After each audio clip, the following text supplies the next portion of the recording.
노력은 성공의 지름길이라는 말을 수도 없이 들었고 또한 그런 말을 남에게 말하기도 한다. 사람들은 부와 성공을 위해 노력을 하지만 모든 사람이 성공과 부를 잡는 것은 아니다. 그러면 무엇이 성공과 부를 위한 올바른 길인가?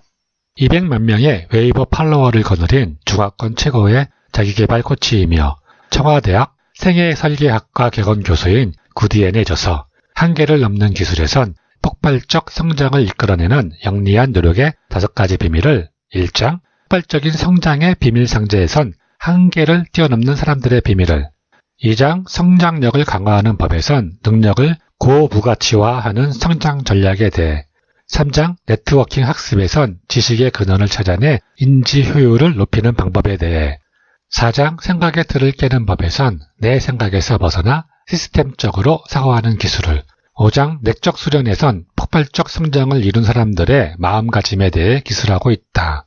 그중 2장 성장력을 강화하는 법에 대한 이야기를 하고자 한다.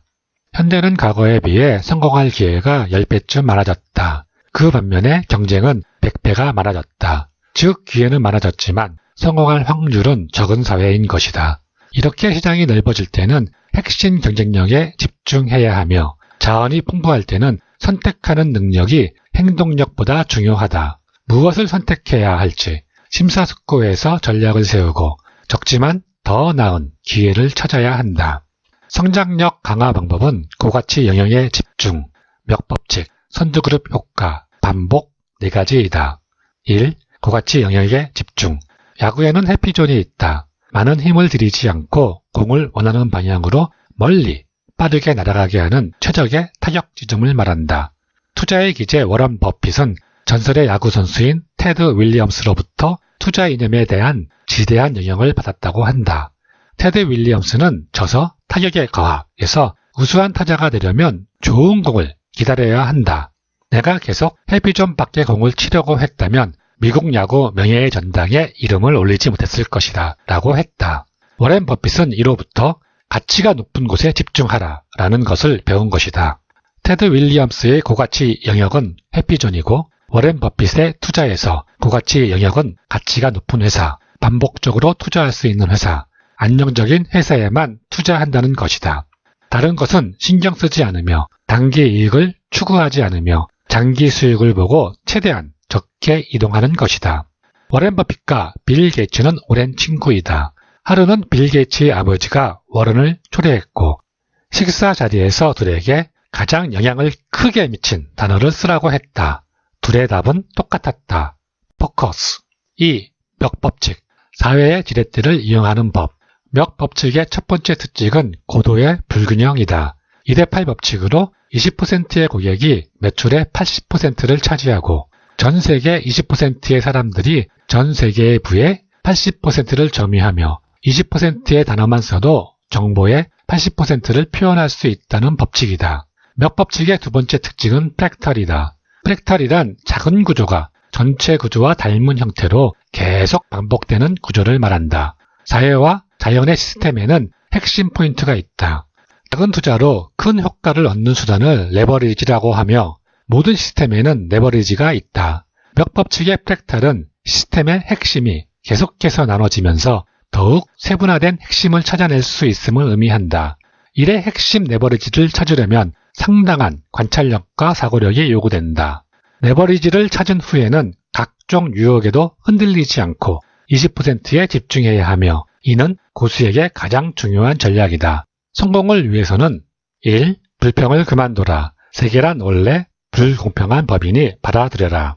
2. 끊임없이 공부해서 시야를 넓히고 효율을 높이면 이동 능력이 확대된다. 3. 계속 고가치 영역에 집중하고 관찰하고 검증하라. 4. 올바른 방향으로 움직여서 멱법칙의 정상에 올라라. 3. 선두그룹 효과. 달에 가장 먼저 착륙한 사람은 닐 암스트롱이다. 그러면 두 번째는 누구일까? 버즈 올드린이다. 하지만 많은 사람들은 닐 암스트롱은 기억하지만 버즈 올드린은 기억하지 못한다. 세상은 1등만 기억하는 극심한 불평등 세상이다. 하나의 시스템 내에서 보통 선두 집단이 사람들의 관심을 40% 정도를 끌어온다. 두 번째는 20%, 세 번째가 7에서 10%, 나머지가 통틀어 30% 정도를 끌어온다. 이처럼 선두그룹은 사람들의 관심을 끌고 큰 영향력을 미치며 개별 능력에 프리미엄을 더해 더 높은 수익을 가져온다. 선두그룹에 진입하기 위해서는 첫 번째, 강점이 아닌 가치를 생각해야 한다. 하기 쉽다고 선택하지 말고 자신에게 가치 있는 일을 선택해야 한다. 값비싸다고 옷을 사지 말고 살 가치가 있는 옷을 사야 한다. 자신이 원하는 삶을 살기 위해서는 고생하는 것을 두려워해서는 안 된다. 오히려 이 고생이 헛되이 돌아갈 것을 두려워해야 한다. 지치는 것을 두려워하는 것이 아니라 무의미하게 지치는 것을 두려워해야 한다. 두 번째는 강점을 차별화해야 한다. 가치가 높은 영역일수록 경쟁이 극심하다. 따라서 차별화된 강점이 필요하다. 조급하게 움직이지 말고 충분한 시간을 두고 경쟁자를 관찰하면서 자신의 강점을 차별화할 방법을 생각한 후 뛰어들어야 한다. 관찰하고 방향을 설정한 후 결정하고 행동하는 반복의 OODA 사이클로 움직여야 승리를 쟁취할 수 있다. 세 번째는 주변의 선두그룹에서 시작하라. 멀리 보지 말고 주변의 선두그룹부터 시작하라. 작은 팀에 있다면 그 팀의 선두부터 차지하라. 자신이 신경 쓸 수 있고 컨트롤할 수 있는 영역에 관심을 두고 최대한 빨리 가까운 곳에 있는 선두그룹으로 가라. 우선 가장 근접한 작은 산봉우리를 점령하면 그 산봉우리가 새로운 자원과 시야를 남겨줄 것이다. 그러고 나면 더 큰 산봉우리를 점령하고 마지막으로 산맥과 정상을 정복해야 한다. 4. 반복이 만드는 절대 깊이. 이창호 바둑의 가장 큰 특징은 묘수가 적다는 것이다. 어느 기자가 그의 바둑 스타일에 대해 물었다.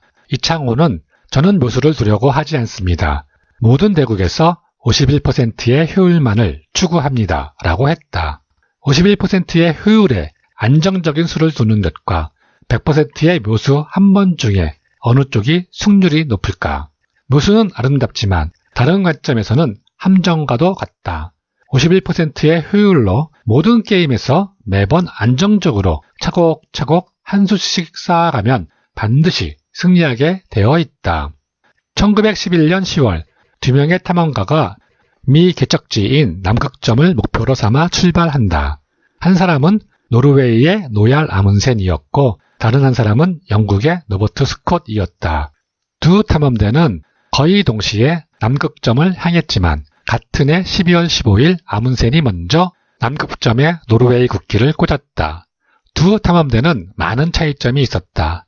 아문센 탐험대는 한 가지 원칙을 고수했다. 날씨가 좋을 때도 지칠 것을 대비해 많이 걷지 않았고 악천 후에도 꾸준히 전진하며 매일 15에서 20마일 내외로 행군 속도를 조절했다. 반면 스콧 탐험대는 날씨가 좋을 때는 전력을 다해 앞으로 돌진했고 날씨가 안 좋을 때는 텐트 안에서 궂은 날씨를 탓했다. 결과적으로 매일 20마일씩 꾸준히 탐험한 아문센의 전략이 더 효율적이었다. 이는 역정이 닥쳐도 스스로 믿을 수 있고 치명적인 위기 상황이 발생해도 재난의 가능성을 최소화할 수 있으며 통제 불가능한 상황에서도 자제력을 유지할 수 있었기 때문이다.